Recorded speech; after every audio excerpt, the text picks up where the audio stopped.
close your eyes. For 25 centuries, soldiers, kings, and quiet thinkers have fallen asleep with this book within reach. The Art of War was written by Sun Tzu in ancient China, 500 years before the Common Era. 13 short chapters on strategy, patience, and knowing yourself. You don't need to remember any of it tonight. There is no test. The battles it describes ended long ago. The armies are dust. Only the calm remains. So let the words pass over you like wind over a field. And if you drift away in the middle of a chapter, that is exactly how this book is meant to be used. This is The Art of War by Sun Tzu, in the classic translation of Lionel Giles. We begin.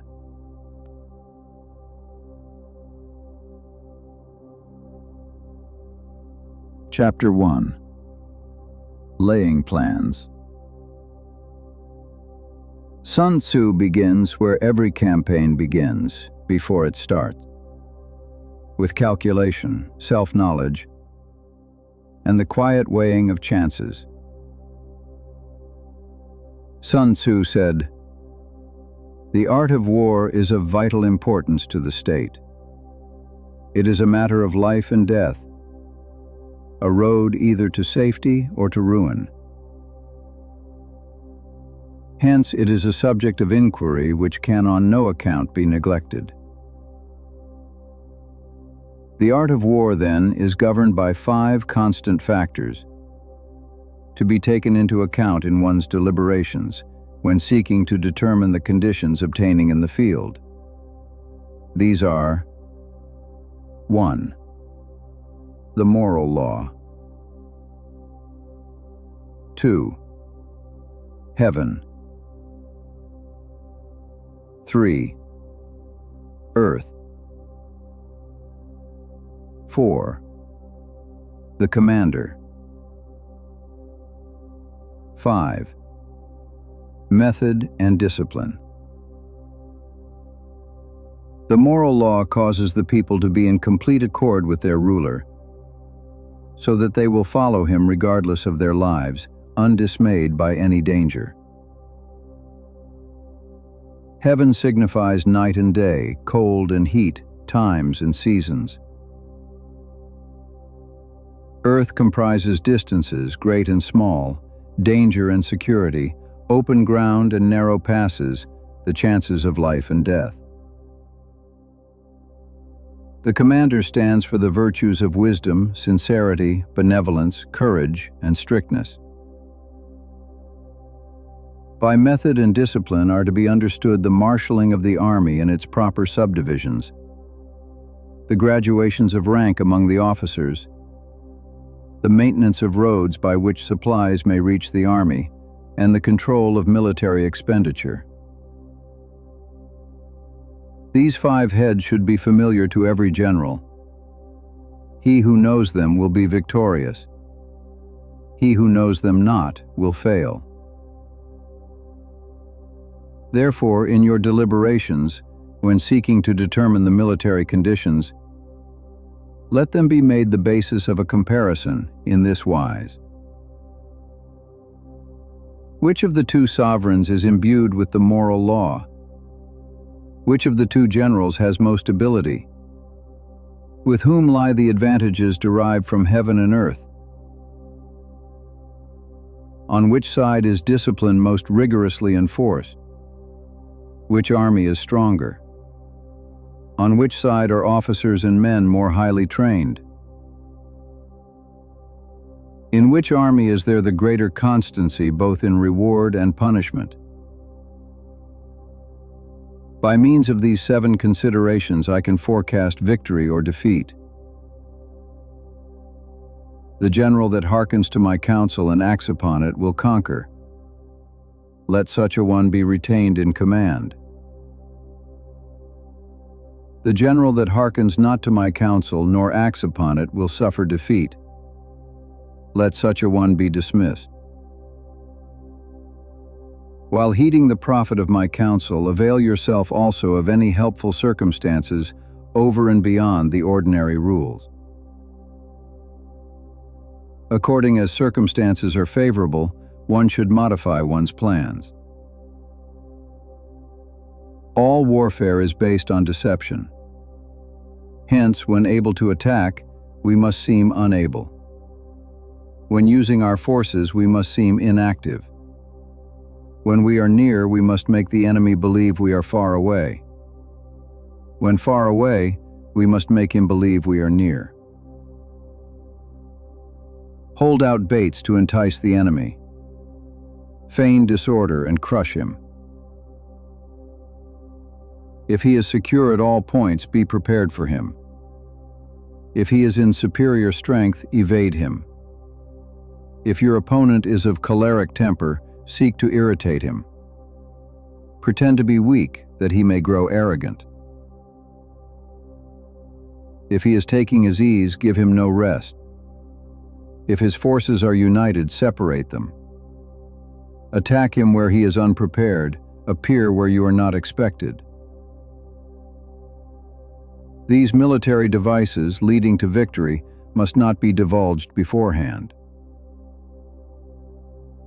Now the general who wins a battle makes many calculations in his temple ere the battle is fought. The general who loses a battle makes but few calculations beforehand. Thus do many calculations lead to victory, and few calculations to defeat. How much more no calculation at all? It is by attention to this point that I can foresee who is likely to win or lose.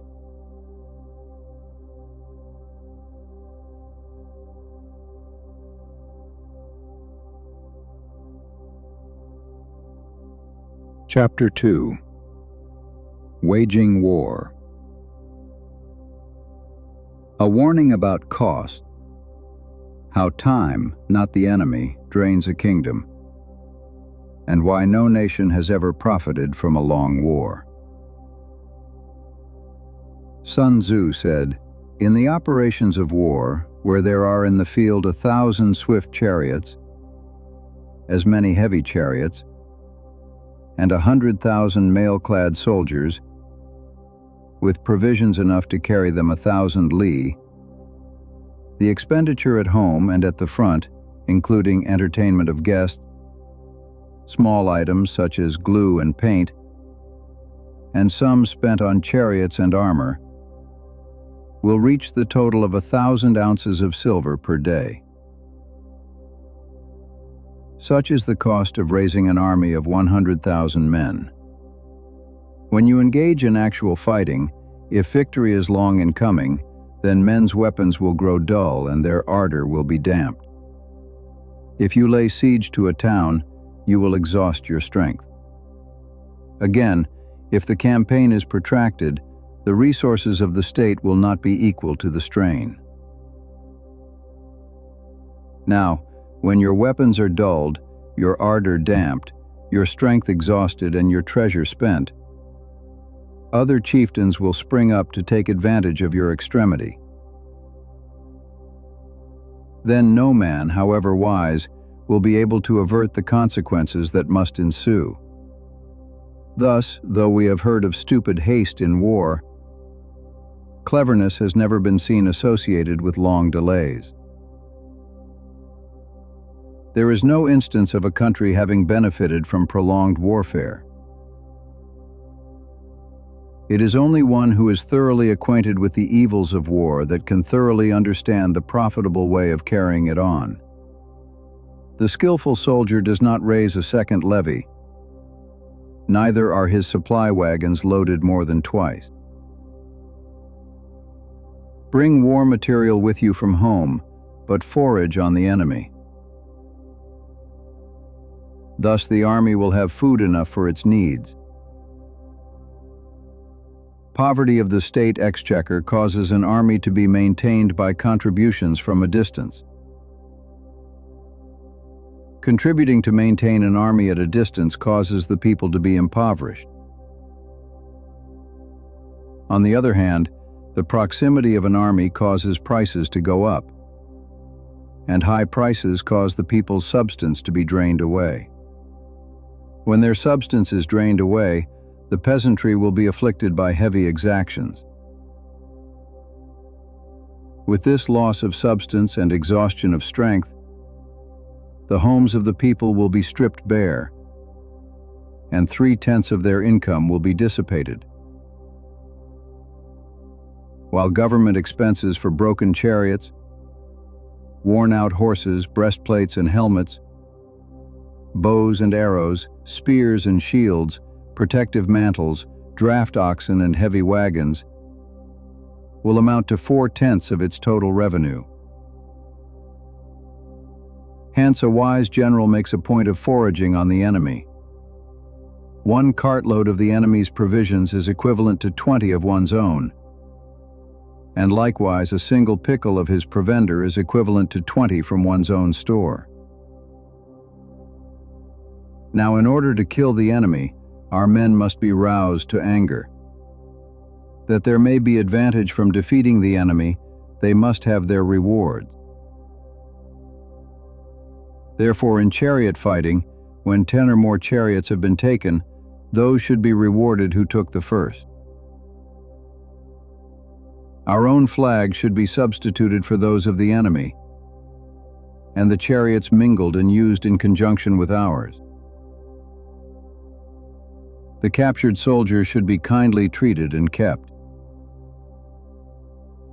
This is called using the conquered foe to augment one's own strength. In war, then, let your great object be victory, not lengthy campaigns. Thus it may be known that the leader of armies is the arbiter of the people's fate, the man on whom it depends whether the nation shall be in peace or in peril.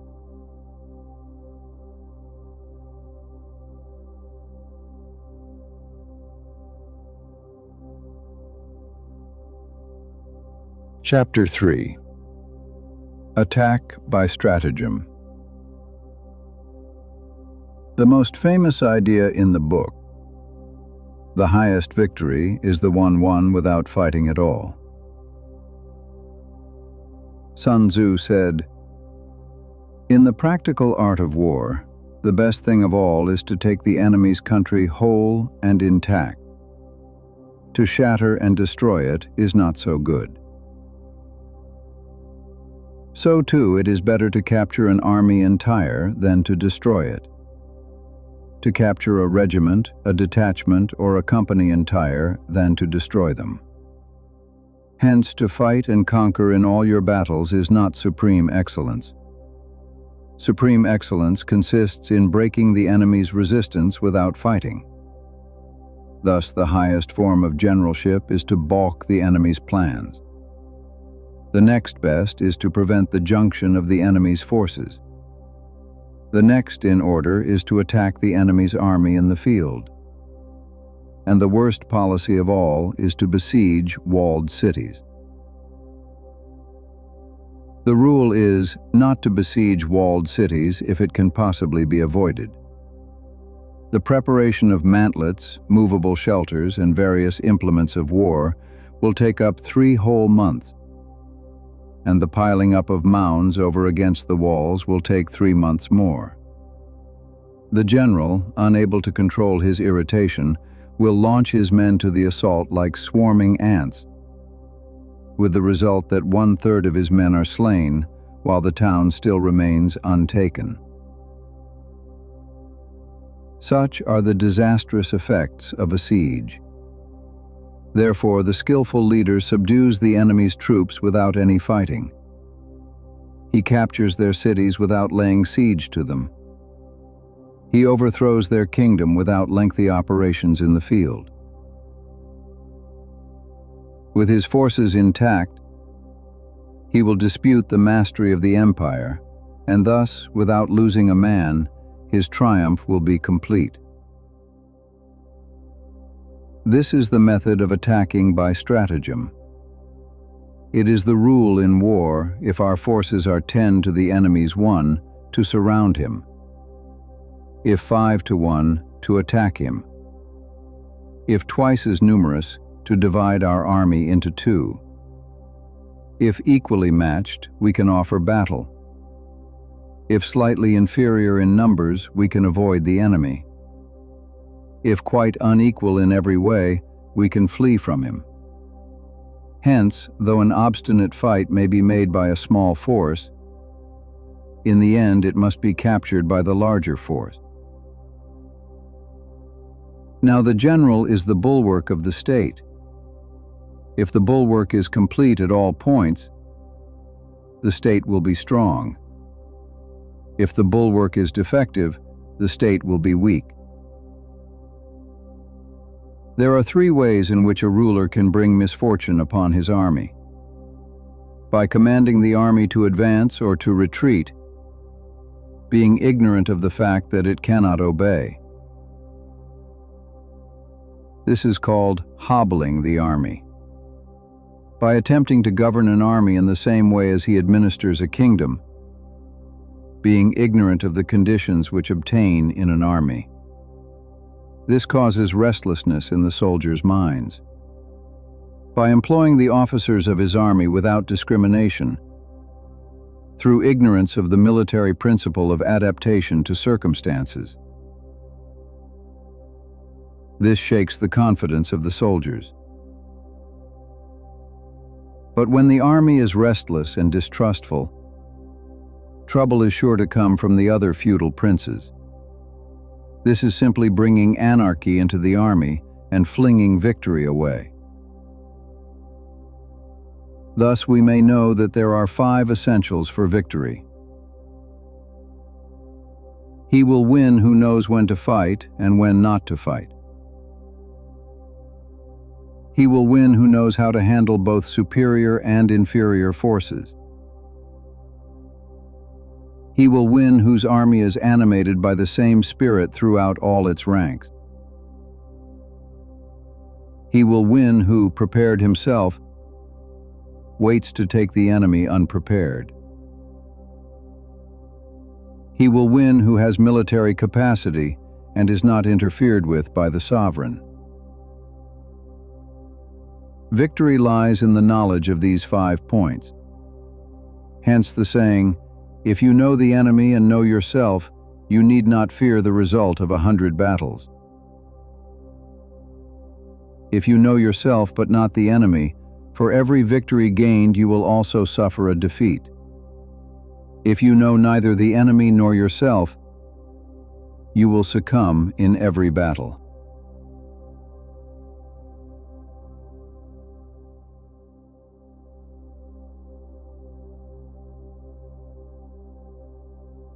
Chapter 4. Tactical Dispositions. On making yourself impossible to defeat first and letting victory arrive in its own time. Sun Tzu said, "The good fighters of old first put themselves beyond the possibility of defeat, and then waited for an opportunity of defeating the enemy. To secure ourselves against defeat lies in our own hands, but the opportunity of defeating the enemy is provided by the enemy himself. Thus, the good fighter is able to secure himself against defeat, but cannot make certain of defeating the enemy. Hence the saying, "One may know how to conquer without being able to do it." Security against defeat implies defensive tactics. Ability to defeat the enemy means taking the offensive. Standing on the defensive indicates insufficient strength. Attacking, a superabundance of strength. The general who is skilled in defense hides in the most secret recesses of the earth. He who is skilled in attack flashes forth from the topmost heights of heaven. Thus, on the one hand, we have ability to protect ourselves. On the other, a victory that is complete. To see victory only when it is within the ken of the common herd is not the acme of excellence. Neither is it the acme of excellence if you fight and conquer and the whole empire says, "Well done." To lift an autumn hair is no sign of great strength. To see the sun and moon is no sign of sharp sight. To hear the noise of thunder is no sign of a quick ear. What the ancients called a clever fighter is one who not only wins, but excels in winning with ease. Hence his victories bring him neither reputation for wisdom nor credit for courage. He wins his battles by making no mistakes. Making no mistakes is what establishes the certainty of victory, for it means conquering an enemy that is already defeated. Hence, the skillful fighter puts himself into a position which makes defeat impossible, and does not miss the moment for defeating the enemy. Thus it is that in war the victorious strategist only seeks battle after the victory has been won, whereas he who is destined to defeat first fights and afterwards looks for victory. The consummate leader cultivates the moral law and strictly adheres to method and discipline. Thus it is in his power to control success. In respect of military method, we have, firstly, measurement; secondly, estimation of quantity; thirdly, calculation; fourthly, balancing of chances; fifthly, victory. Measurement owes its existence to earth, estimation of quantity to measurement, calculation to estimation of quantity, balancing of chances to calculation, and victory to balancing of chances.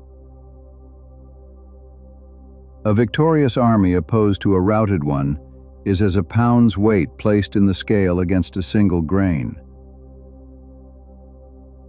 The onrush of a conquering force is like the bursting of pent-up waters into a chasm 1,000 fathoms deep.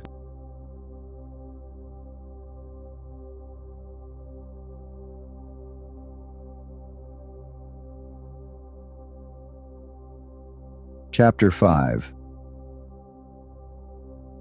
Energy.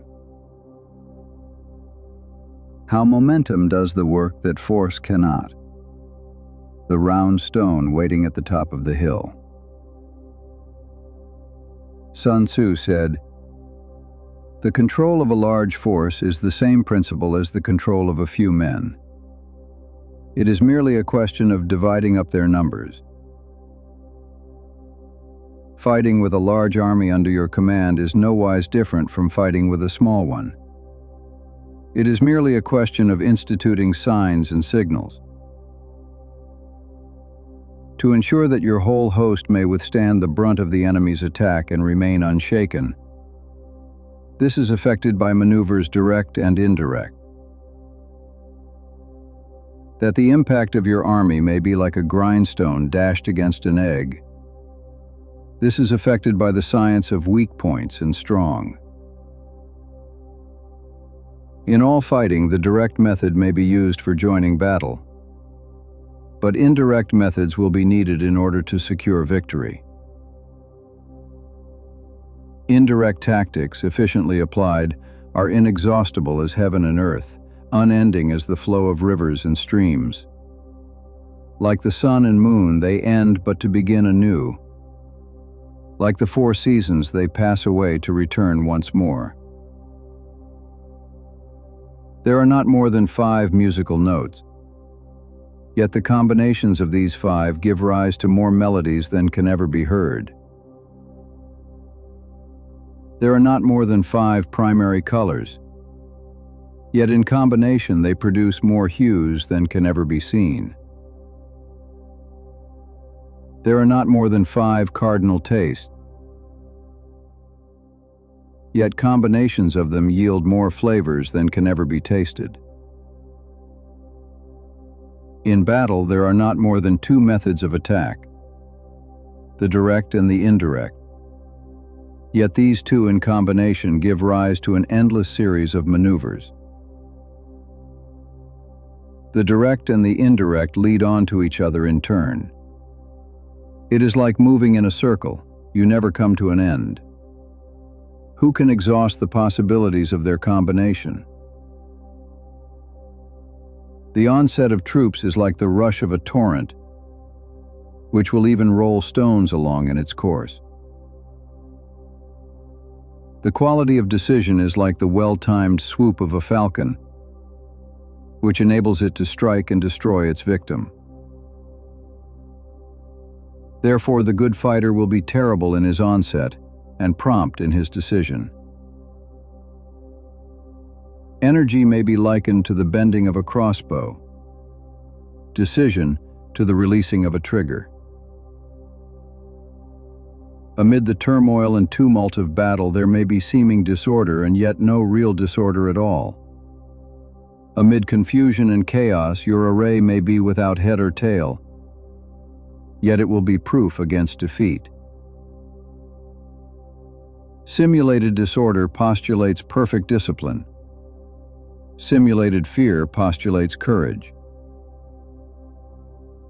Simulated weakness postulates strength. Hiding order beneath the cloak of disorder is simply a question of subdivision. Concealing courage under a show of timidity presupposes a fund of latent energy. Masking strength with weakness is to be affected by tactical dispositions. Thus, one who is skillful at keeping the enemy on the move maintains deceitful appearances, according to which the enemy will act. He sacrifices something that the enemy may snatch at it. By holding out baits, he keeps him on the march. Then with a body of picked men, he lies in wait for him. The clever combatant looks to the effect of combined energy and does not require too much from individuals. Hence his ability to pick out the right men and utilize combined energy. When he utilizes combined energy, his fighting men become, as it were, like unto rolling logs or stones. For it is the nature of a log or stone to remain motionless on level ground and to move when on a slope. If four-cornered, to come to a standstill, but if round-shaped, to go rolling down. Thus, the energy developed by good fighting men is as the momentum of a round stone rolled down a mountain thousands of feet in height. So much on the subject of energy.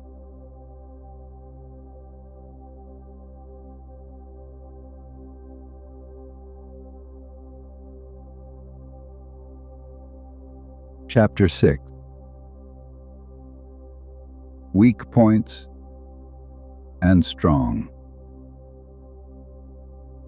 On being formless as water, striking where the enemy is empty, and never being where you are expected. Sun Tzu said, "Whoever is first in the field and awaits the coming of the enemy will be fresh for the fight. Whoever is second in the field and has to hasten to battle will arrive exhausted. Therefore, the clever combatant imposes his will on the enemy, but does not allow the enemy's will to be imposed on him. By holding out advantages to him, he can cause the enemy to approach of his own accord, or by inflicting damage, he can make it impossible for the enemy to draw near. If the enemy is taking his ease, he can harass him. If well supplied with food, he can starve him out. If quietly encamped, he can force him to move. Appear at points which the enemy must hasten to defend. March swiftly to places where you are not expected. An army may march great distances without distress if it marches through country where the enemy is not. You can be sure of succeeding in your attacks if you only attack places which are undefended. You can ensure the safety of your defense if you only hold positions that cannot be attacked. Hence, that general is skillful in attack whose opponent does not know what to defend, and he is skillful in defense whose opponent does not know what to attack. O divine art of subtlety and secrecy! Through you we learn to be invisible, through you inaudible, and hence we can hold the enemy's fate in our hands.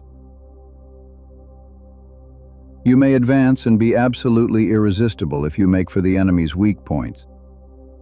You may retire and be safe from pursuit if your movements are more rapid than those of the enemy. If we wish to fight, the enemy can be forced to an engagement even though he be sheltered behind a high rampart and a deep ditch. All we need do is attack some other place that he will be obliged to relieve. If we do not wish to fight, we can prevent the enemy from engaging us even though the lines of our encampment be merely traced out on the ground. All we need do is to throw something odd and unaccountable in his way. By discovering the enemy's dispositions and remaining invisible ourselves, we can keep our forces concentrated, while the enemy's must be divided. We can form a single united body, while the enemy must split up into fractions. Hence, there will be a whole pitted against separate parts of a whole, which means that we shall be many to the enemy's few.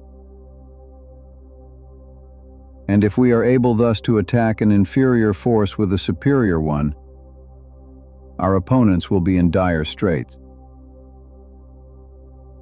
The spot where we intend to fight must not be made known, for then the enemy will have to prepare against a possible attack at several different points. And his forces being thus distributed in many directions, the numbers we shall have to face at any given point will be proportionately few. For should the enemy strengthen his van, he will weaken his rear. Should he strengthen his rear, he will weaken his van. Should he strengthen his left, he will weaken his right. Should he strengthen his right, he will weaken his left. If he sends reinforcements everywhere, he will everywhere be weak.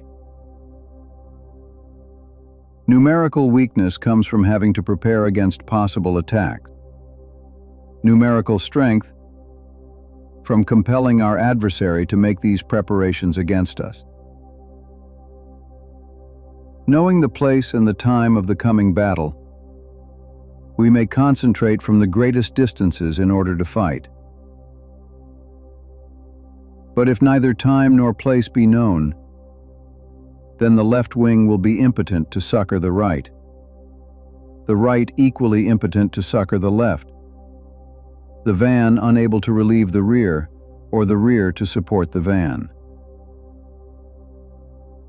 How much more so if the furthest portions of the army are anything under 100 li apart, and even the nearest are separated by several li. Though according to my estimate the soldiers of UA exceed our own in number, that shall advantage them nothing in the matter of victory. I say then that victory can be achieved. Though the enemy be stronger in numbers, we may prevent him from fighting. Scheme so as to discover his plans and the likelihood of their success. Rouse him, and learn the principle of his activity or inactivity. Force him to reveal himself so as to find out his vulnerable spots. Carefully compare the opposing army with your own, so that you may know where strength is superabundant and where it is deficient. In making tactical dispositions, the highest pitch you can attain is to conceal them. Conceal your dispositions, and you will be safe from the prying of the subtlest spies, from the machinations of the wisest brains. How victory may be produced for them out of the enemy's own tactics, that is what the multitude cannot comprehend. All men can see the tactics whereby I conquer, but what none can see is the strategy out of which victory is evolved. Do not repeat the tactics which have gained you one victory, but let your methods be regulated by the infinite variety of circumstances. Military tactics are like unto water, for water in its natural course runs away from high places and hastens downwards. So in war, the way is to avoid what is strong and to strike at what is weak. Water shapes its course according to the nature of the ground over which it flows. The soldier works out his victory in relation to the foe whom he is facing. Therefore, just as water retains no constant shape, so in warfare there are no constant conditions. He who can modify his tactics in relation to his opponent and thereby succeed in winning may be called a heaven-born captain. The five elements are not always equally predominant. The four seasons make way for each other in turn. There are short days and long. The moon has its periods of waning and waxing.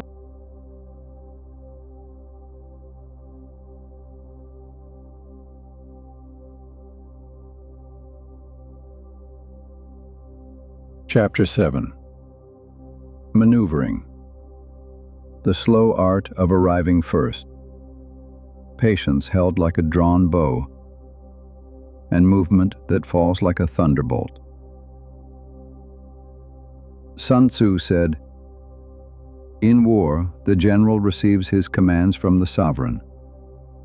Having collected an army and concentrated his forces, he must blend and harmonize the different elements thereof before pitching his camp. After that comes tactical maneuvering, than which there is nothing more difficult. The difficulty of tactical maneuvering consists in turning the devious into the direct, and misfortune into gain. Thus, to take a long and circuitous route after enticing the enemy out of the way, and though starting after him, to contrive to reach the goal before him, shows knowledge of the artifice of deviation.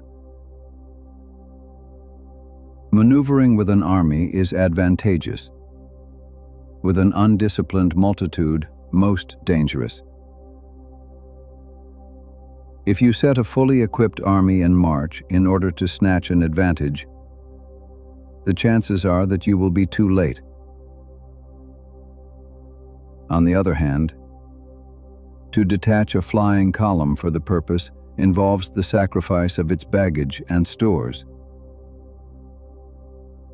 Thus, if you order your men to roll up their buff coats and make forced marches without halting day or night, covering double the usual distance at a stretch, doing 100 li in order to wrest an advantage, the leaders of all your 3 divisions will fall into the hands of the enemy. The stronger men will be in front. The jaded ones will fall behind. And on this plan, only 1/10 of your army will reach its destination. If you march 50 li in order to outmaneuver the enemy, you will lose the leader of your 1st division and only half your force will reach the goal. If you march 30 li with the same object, 2/3 of your army will arrive. We may take it then that an army without its baggage train is lost. Without provisions, it is lost. Without bases of supply, it is lost. We cannot enter into alliances until we are acquainted with the designs of our neighbors. We are not fit to lead an army on the march unless we are familiar with the face of the country, its mountains and forests, its pitfalls and precipices, its marshes and swamps. We shall be unable to turn natural advantage to account unless we make use of local guides. In war, practice dissimulation, and you will succeed. Move only if there is a real advantage to be gained. Whether to concentrate or to divide your troops must be decided by circumstances. Let your rapidity be that of the wind, your compactness that of the forest. In raiding and plundering, be like fire. In immovability, like a mountain. Let your plans be dark and impenetrable as night, and when you move, fall like a thunderbolt. When you plunder a countryside, let the spoil be divided amongst your men. When you capture new territory, cut it up into allotments for the benefit of the soldiery. Ponder and deliberate before you make a move. He will conquer who has learnt the artifice of deviation. Such is the art of maneuvering. The Book of Army Management says, "On the field of battle, the spoken word does not carry far enough. Hence the institution of gongs and drums.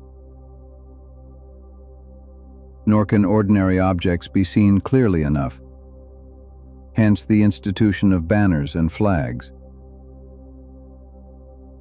Gongs and drums, banners and flags are means whereby the ears and eyes of the host may be focused on one particular point.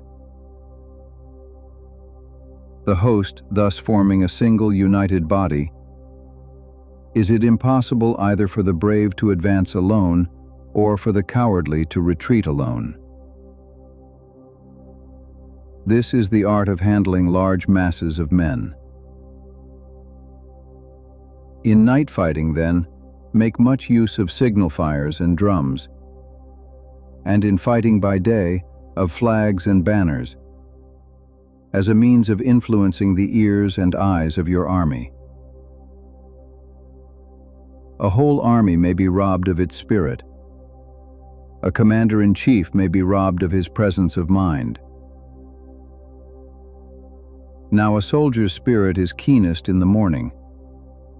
By noonday it has begun to flag, and in the evening his mind is bent only on returning to camp. A clever general, therefore, avoids an army when its spirit is keen, but attacks it when it is sluggish and inclined to return. This is the art of studying moods. Disciplined and calm, to await the appearance of disorder and hubbub amongst the enemy. This is the art of retaining self-possession. To be near the goal while the enemy is still far from it. To wait at ease while the enemy is toiling and struggling. To be well fed while the enemy is famished. This is the art of husbanding one's strength. To refrain from intercepting an enemy whose banners are in perfect order. To refrain from attacking an army drawn up in calm and confident array. This is the art of studying circumstances. It is a military axiom not to advance uphill against the enemy, nor to oppose him when he comes downhill. Do not pursue an enemy who simulates flight. Do not attack soldiers whose temper is keen. Do not swallow bait offered by the enemy. Do not interfere with an army that is returning home. When you surround an army, leave an outlet free.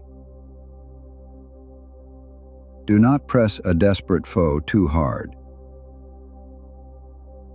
Such is the art of warfare.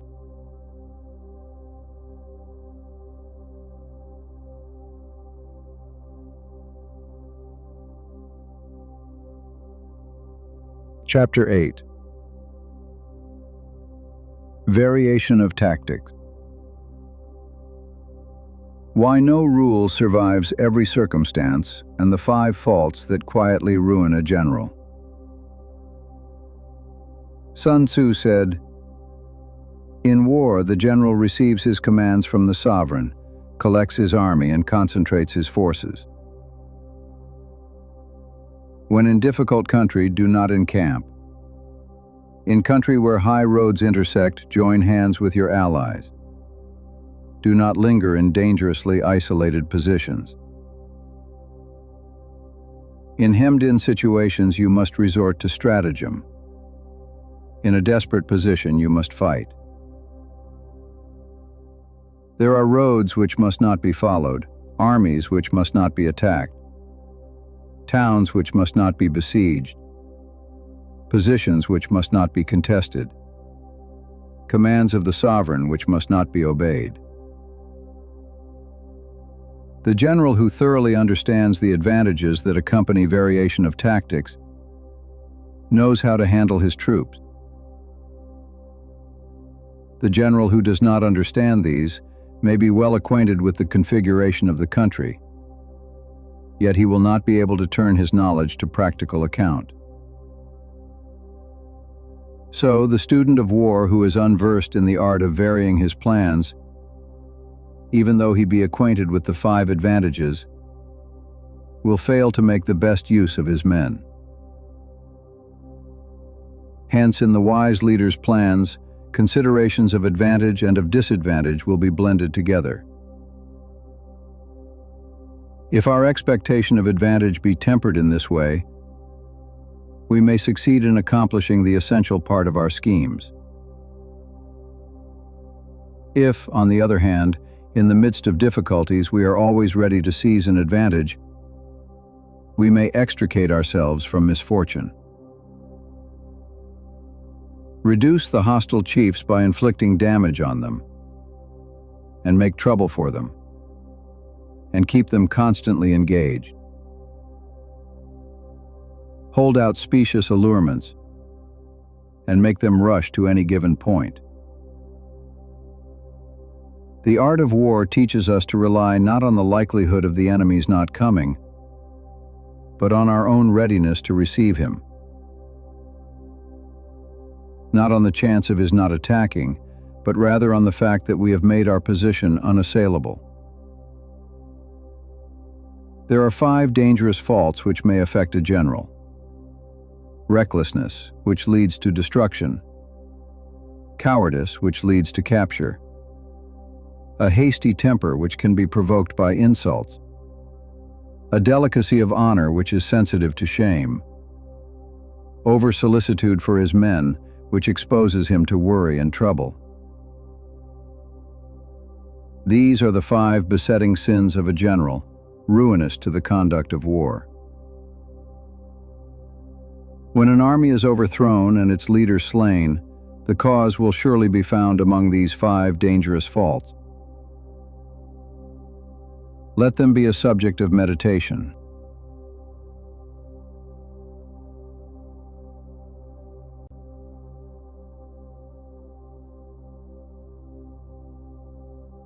Chapter 9.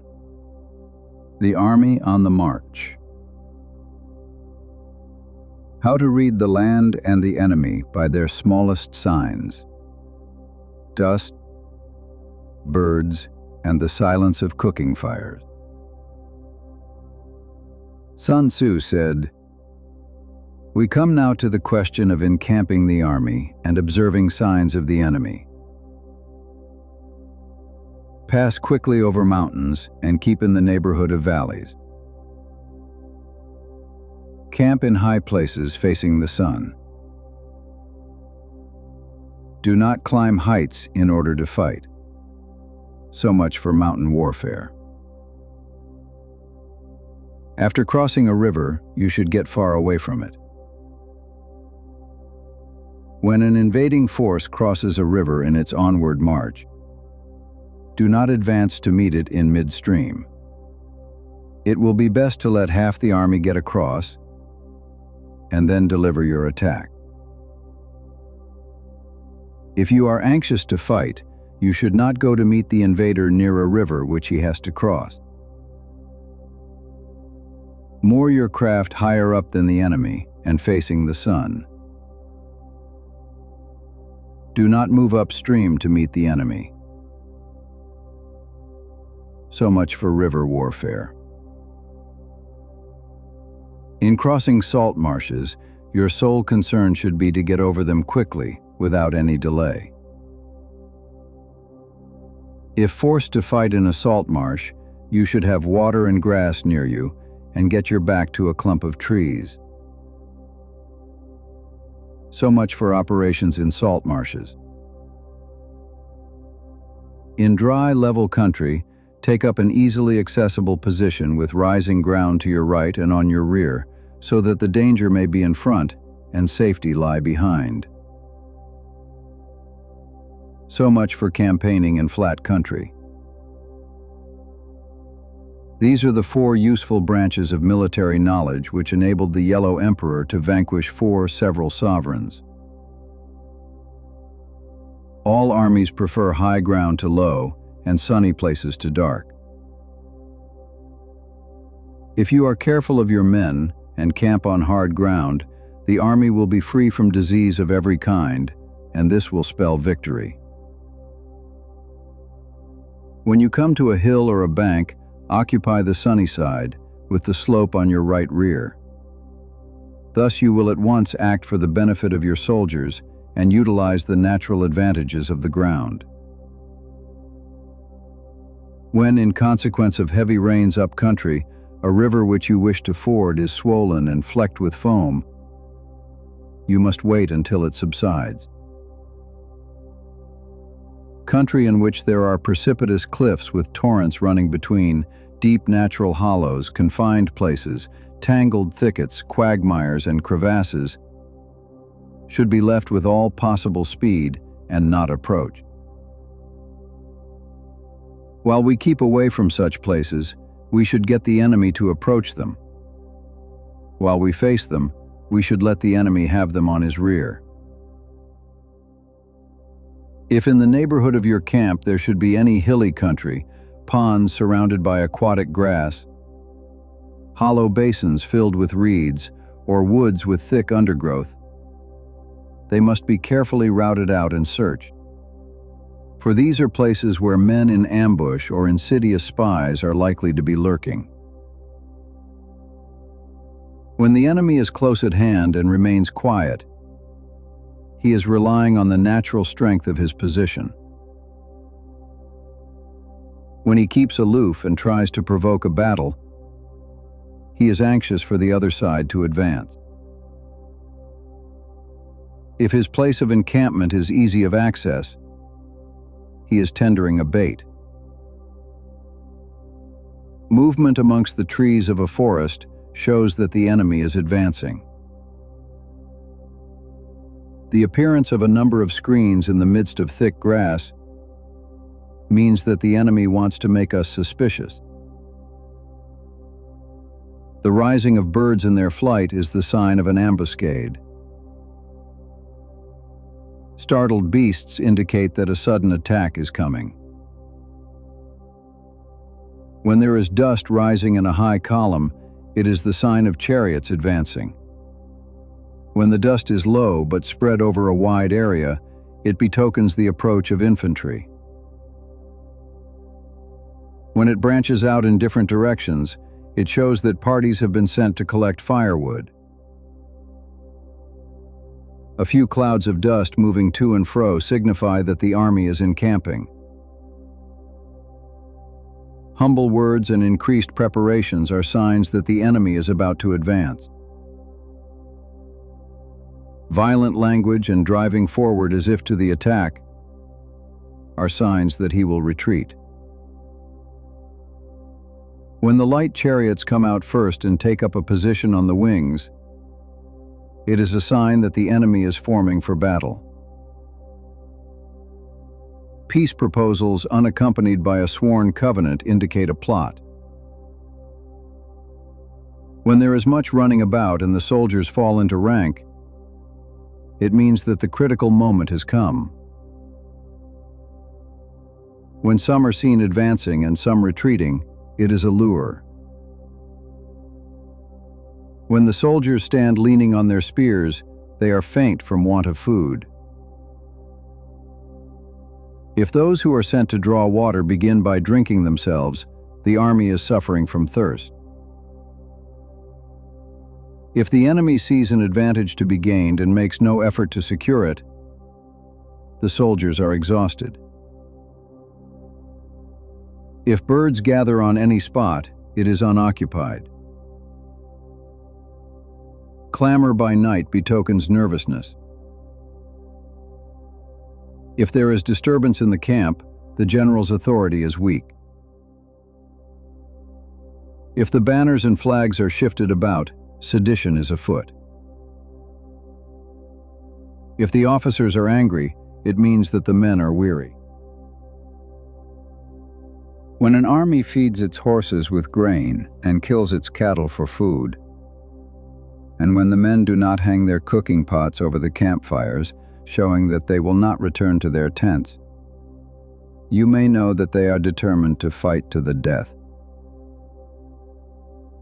The sight of men whispering together in small knots or speaking in subdued tones points to disaffection amongst the rank and file. Too frequent rewards signify that the enemy is at the end of his resources. Too many punishments betray a condition of dire distress. To begin by bluster, but afterwards to take fright at the enemy's numbers, shows a supreme lack of intelligence. When envoys are sent with compliments in their mouths, it is a sign that the enemy wishes for a truce.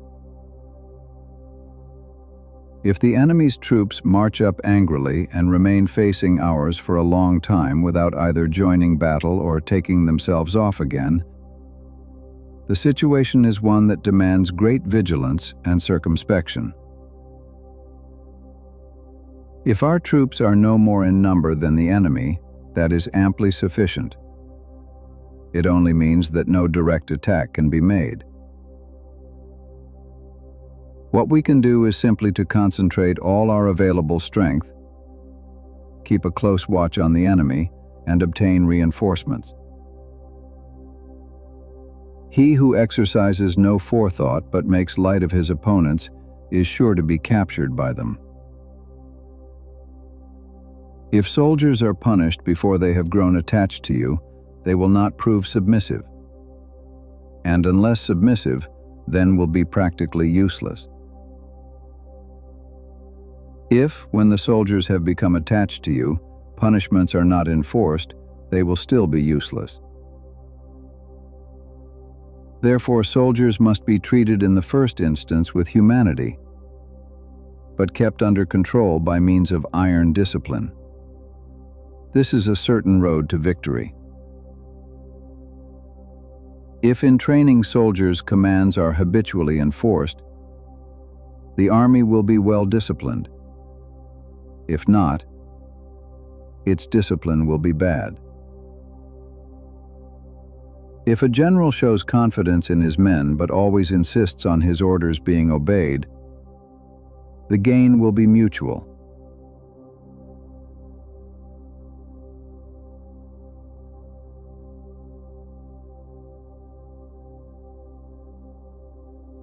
Chapter 10. Terrain. 6 kinds of ground, 6 ways an army defeats itself, and the duty a general owes his men. Sun Tzu said, "We may distinguish 6 kinds of terrain, to wit: 1. Accessible ground. 2. Entangling ground. 3. Temporizing ground. 4. Narrow passes. 5. Precipitous heights. 6. Positions at a great distance from the enemy. Ground which can be freely traversed by both sides is called accessible. With regard to ground of this nature, be before the enemy in occupying the raised and sunny spots, and carefully guard your line of supplies. Then you will be able to fight with advantage. Ground which can be abandoned but is hard to reoccupy is called entangling.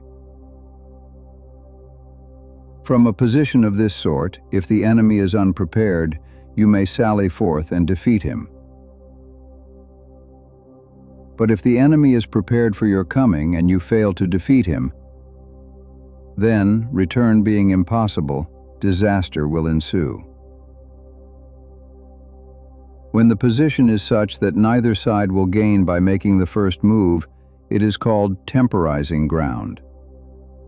In a position of this sort, even though the enemy should offer us an attractive bait, it will be advisable not to stir forth, but rather to retreat, thus enticing the enemy in his turn.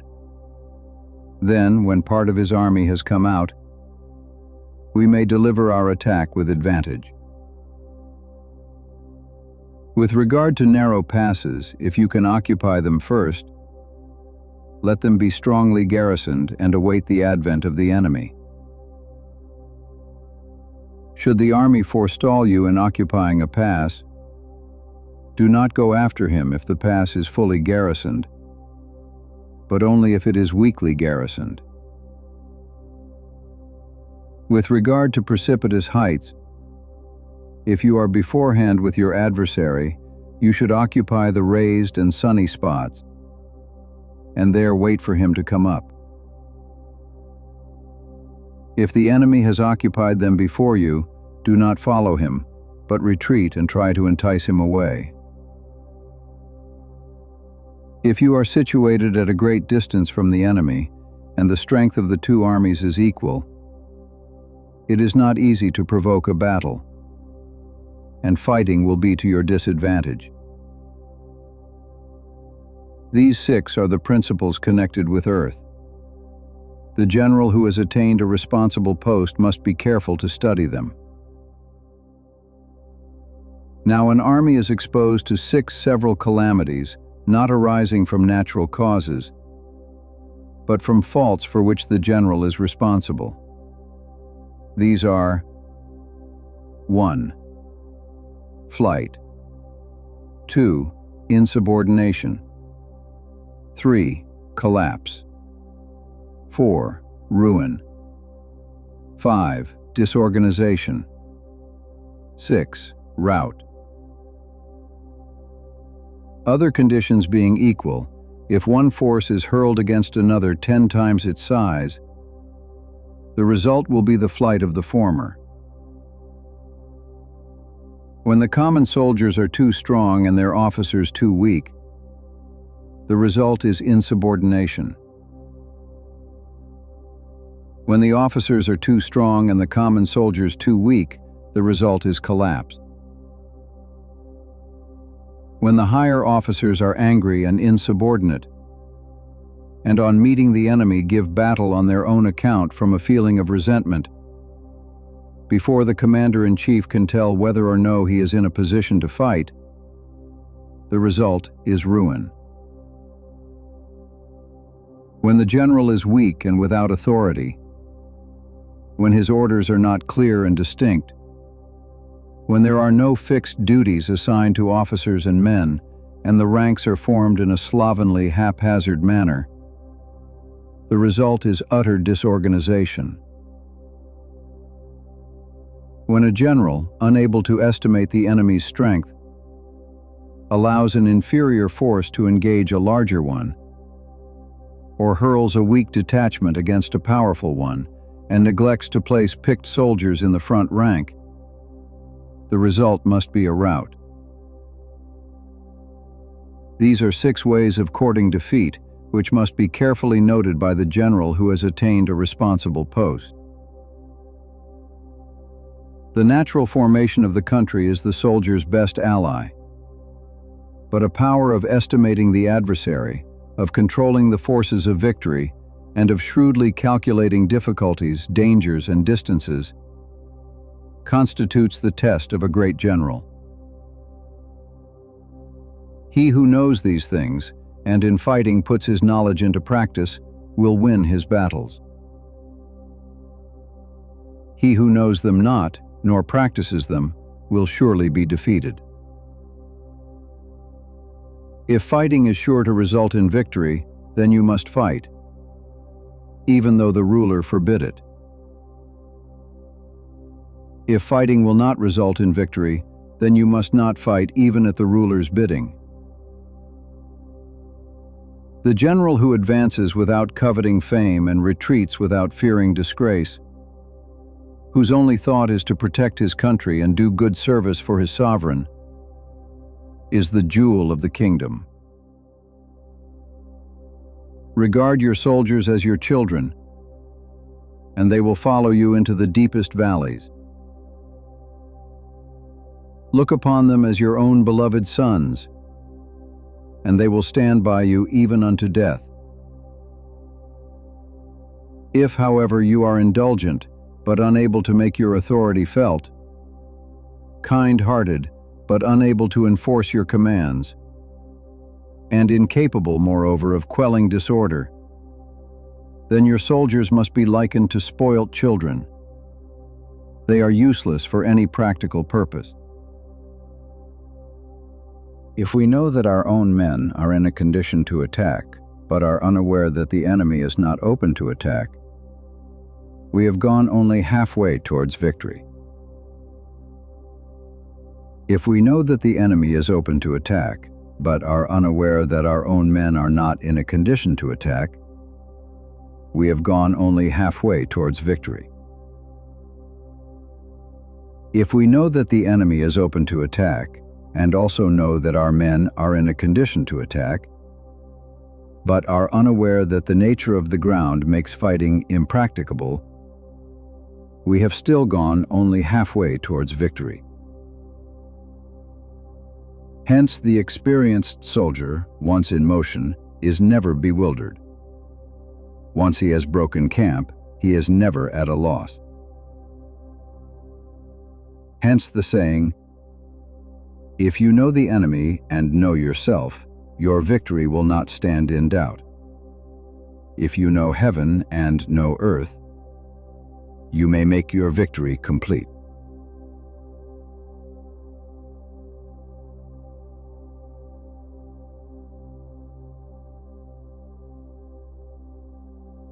Chapter 11. The 9 Situations. The longest chapter, 9 kinds of ground an army may stand on, and what each one asks of the heart. Sun Tzu said, "The art of war recognizes 9 varieties of ground. 1. Dispersive ground. 2. Facile ground. 3. Contentious ground. 4. Open ground. 5. Ground of intersecting highways. 6. Serious ground. 7. Difficult ground. 8. Hemmed-in ground. 9. Desperate ground. When a chieftain is fighting in his own territory, it is dispersive ground. When he has penetrated into hostile territory, but to no great distance, it is facile ground.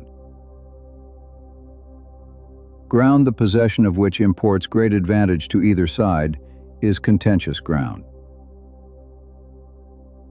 Ground on which each side has liberty of movement is open ground. Ground which forms the key to 3 contiguous states, so that he who occupies it first has most of the empire at his command, is a ground of intersecting highways. When an army has penetrated into the heart of a hostile country, leaving a number of fortified cities in its rear, it is serious ground. Mountain forests, rugged steeps, marshes and fens, all country that is hard to traverse.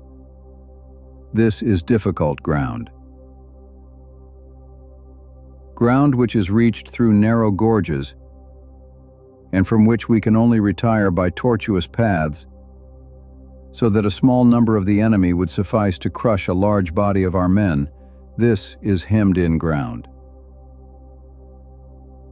Ground on which we can only be saved from destruction by fighting without delay is desperate ground. On dispersive ground, therefore, fight not. On facile ground, halt not. On contentious ground, attack not. On open ground, do not try to block the enemy's way. On the ground of intersecting highways, join hands with your allies. On serious ground, gather in plunder. In difficult ground, keep steadily on the march. On hemmed-in ground, resort to stratagem. On desperate ground, fight. Those who were called skillful leaders of old knew how to drive a wedge between the enemy's front and rear, to prevent cooperation between his large and small divisions, to hinder the good troops from rescuing the bad, the officers from rallying their men. When the enemy's men were united, they managed to keep them in disorder. When it was to their advantage, they made a forward move. When otherwise, they stopped still. If asked how to cope with a great host of the enemy in orderly array and on the point of marching to the attack, I should say, begin by seizing something which your opponent holds dear. Then he will be amenable to your will. Rapidity is the essence of war. Take advantage of the enemy's unreadiness. Make your way by unexpected routes and attack unguarded spots. The following are the principles to be observed by an invading force. The further you penetrate into a country, the greater will be the solidarity of your troops, and thus the defenders will not prevail against you. Make forays in fertile country in order to supply your army with food. Carefully study the well-being of your men and do not overtax them. Concentrate your energy and hoard your strength. Keep your army continually on the move and devise unfathomable plans. Throw your soldiers into positions whence there is no escape, and they will prefer death to flight. If they will face death, there is nothing they may not achieve. Officers and men alike will put forth their uttermost strength. Soldiers, when in desperate straits, lose the sense of fear. If there is no place of refuge, they will stand firm. If they are in hostile country, they will show a stubborn front. If there is no help for it, they will fight hard. Thus, without waiting to be marshaled, the soldiers will be constantly on the qui-vive. Without waiting to be asked, they will do your will. Without restrictions, they will be faithful. Without giving orders, they can be trusted. Prohibit the taking of omens and do away with superstitious doubts. Then, until death itself comes, no calamity need be feared. If our soldiers are not overburdened with money, it is not because they have a distaste for riches. If their lives are not unduly long, it is not because they are disinclined to longevity. On the day they are ordered out to battle, Your soldiers may weep, those sitting up bedewing their garments, and those lying down letting the tears run down their cheeks. But let them once be brought to bay, and they will display the courage of a Chu or a Kuei. The skillful tactician may be likened to the Shuai Jian. Now the Shuai Jian is a snake that is found in the Chang Mountains. Strike at its head, and you will be attacked by its tail. Strike at its tail, and you will be attacked by its head. Strike at its middle, and you will be attacked by head and tail both. Asked if an army can be made to imitate the Shui Jian, I should answer, yes. For the men of Wu and the men of Yue are enemies. Yet if they are crossing a river in the same boat and are caught by a storm, they will come to each other's assistance, just as the left hand helps the right. Hence, it is not enough to put one's trust in the tethering of horses and the burying of chariot wheels in the ground.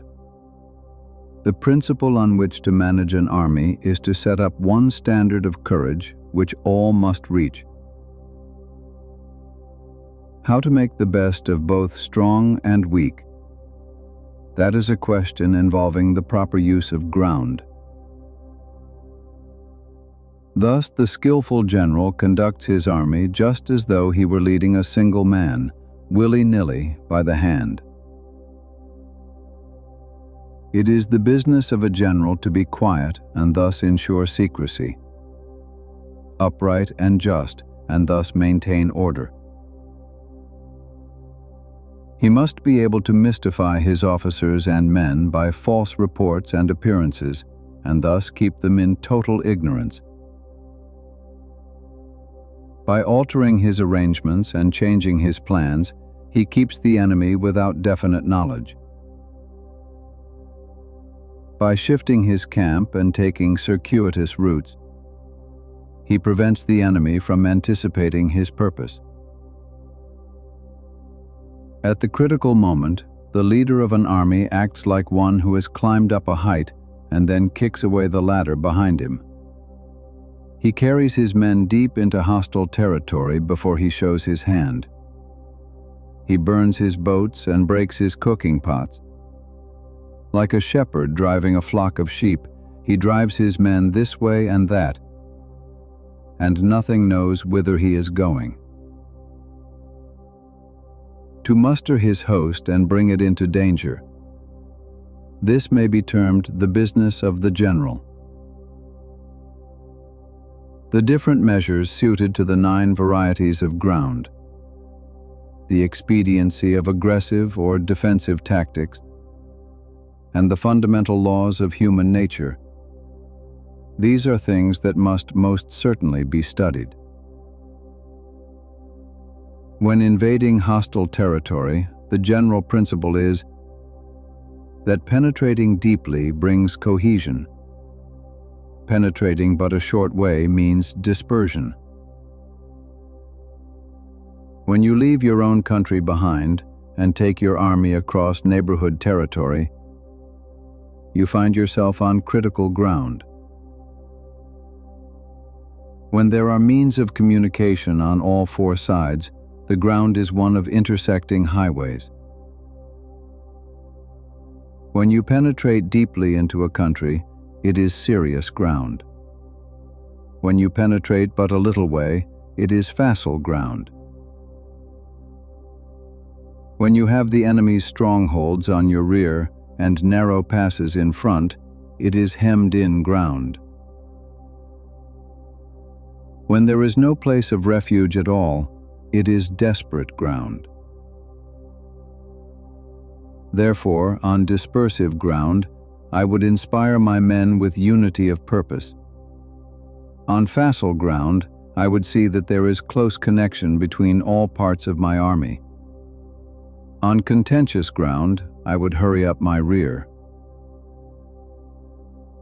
On open ground, I would keep a vigilant eye on my defenses. On ground of intersecting highways, I would consolidate my alliances. On serious ground, I would try to ensure a continuous stream of supplies. On difficult ground, I would keep pushing on along the road. On hemmed-in ground, I would block any way of retreat. On desperate ground, I would proclaim to my soldiers the hopelessness of saving their lives. For it is the soldier's disposition to offer an obstinate resistance when surrounded, to fight hard when he cannot help himself, and to obey promptly when he has fallen into danger. We cannot enter into alliance with neighboring princes until we are acquainted with their designs. We are not fit to lead an army on the march unless we are familiar with the face of the country, its mountains and forests, its pitfalls and precipices, its marshes and swamps. We shall be unable to turn natural advantages to account unless we make use of local guides. To be ignorant of any one of the following 4 or 5 principles does not befit a warlike prince. When a warlike prince attacks a powerful state, his generalship shows itself in preventing the concentration of the enemy's forces. He overawes his opponents, and their allies are prevented from joining against him. Hence, he does not strive to ally himself with all and sundry, nor does he foster the power of other states. He carries out his own secret designs, keeping his antagonists in awe. Thus, he is able to capture their cities and overthrow their kingdoms. Bestow rewards without regard to rule, issue orders without regard to previous arrangements, and you will be able to handle a whole army as though you had to do with but a single man. Confront your soldiers with the deed itself. Never let them know your design. When the outlook is bright, bring it before their eyes, but tell them nothing when the situation is gloomy. Place your army in deadly peril, and it will survive. Plunge it into desperate straits, and it will come off in safety. For it is precisely when a force has fallen into harm's way that is capable of striking a blow for victory. Success in warfare is gained by carefully accommodating ourselves to the enemy's purpose. By persistently hanging on the enemy's flank, we shall succeed in the long run in killing the commander-in-chief. This is called ability to accomplish a thing by sheer cunning. On the day that you take up your command, block the frontier passes, destroy the official tallies, and stop the passage of all emissaries. Be stern in the council chamber so that you may control the situation. If the enemy leaves a door open, you must rush in. Forestall your opponent by seizing what he holds dear, and subtly contrive to time his arrival on the ground. Walk in the path defined by rule, and accommodate yourself to the enemy until you can fight a decisive battle. At first, then, exhibit the coyness of a maiden until the enemy gives you an opening. Afterwards, emulate the rapidity of a running hare, and it will be too late for the enemy to oppose you.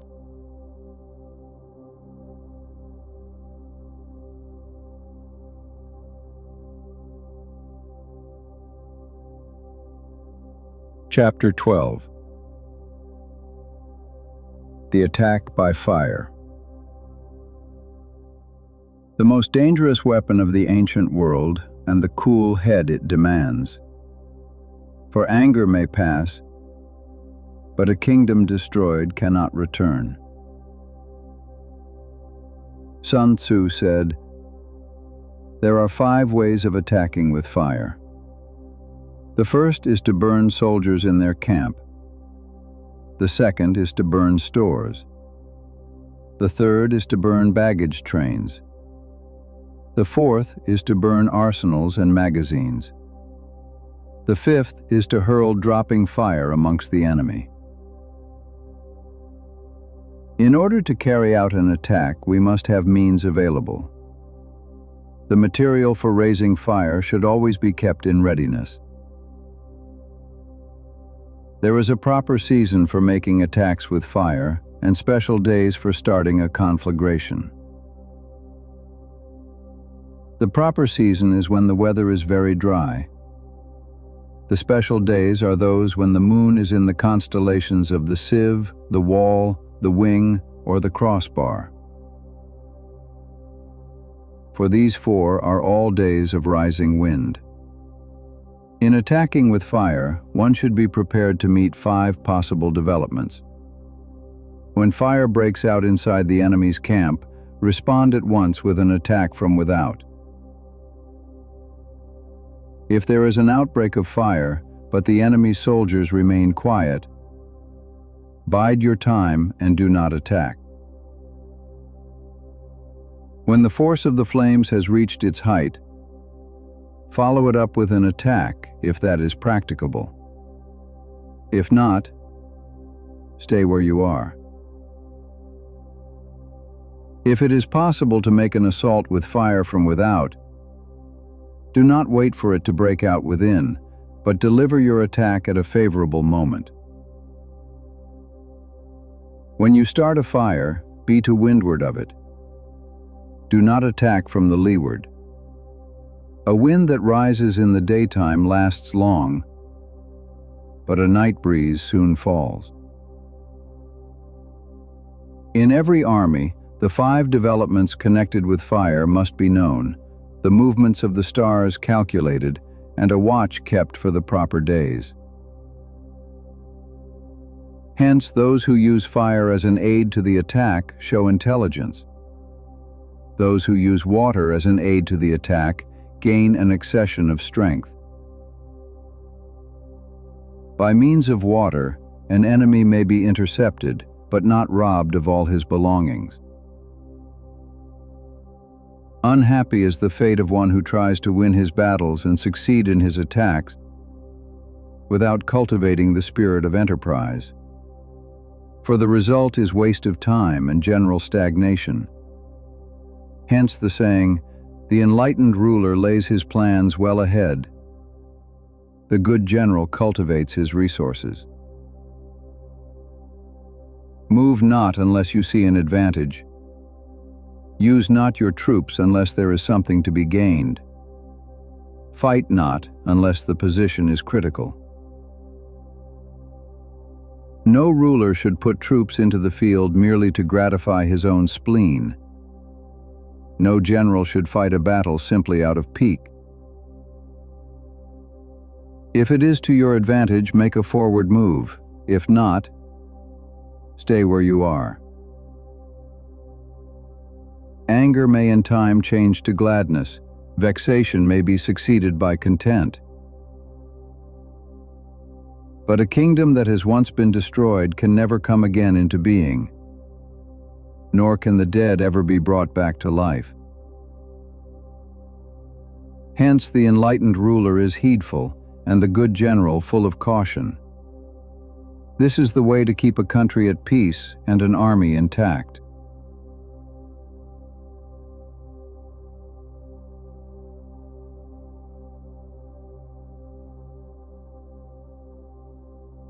Chapter 13. The Use of Spies. The final law, that foreknowledge is the kindest economy of all. The single coin that buys back 10,000 lives. Sun Tzu said, Raising a host of 100,000 men and marching them great distances entails heavy loss on the people and a drain on the resources of the state. The daily expenditure will amount to 1,000 ounces of silver. There will be commotion at home and abroad, and men will drop down exhausted on the highways. As many as 700,000 families will be impeded in their labor. Hostile armies may face each other for years, striving for the victory which is decided in a single day. This being so, to remain in ignorance of the enemy's condition simply because one grudges the outlay of 100 ounces of silver in honors and emoluments is the height of inhumanity. One who acts thus is no leader of men, no present help to his sovereign, no master of victory. Thus, what enables the wise sovereign and the good general to strike and conquer, and achieve things beyond the reach of ordinary men, is foreknowledge. Now, this foreknowledge cannot be elicited from spirits. It cannot be obtained inductively from experience, nor by any deductive calculation. Knowledge of the enemy's dispositions can only be obtained from other men. Hence, the use of spies, of whom there are 5 classes. 1. Local spies. 2. Inward spies. 3. Converted spies. 4. Doomed spies. 5. Surviving spies. When these 5 kinds of spy are all at work, none can discover the secret system. This is called divine manipulation of the threads. It is the sovereign's most precious faculty. Having local spies means employing the services of the inhabitants of a district. Having inward spies, making use of officials of the enemy. Having converted spies, getting hold of the enemy's spies and using them for our own purposes.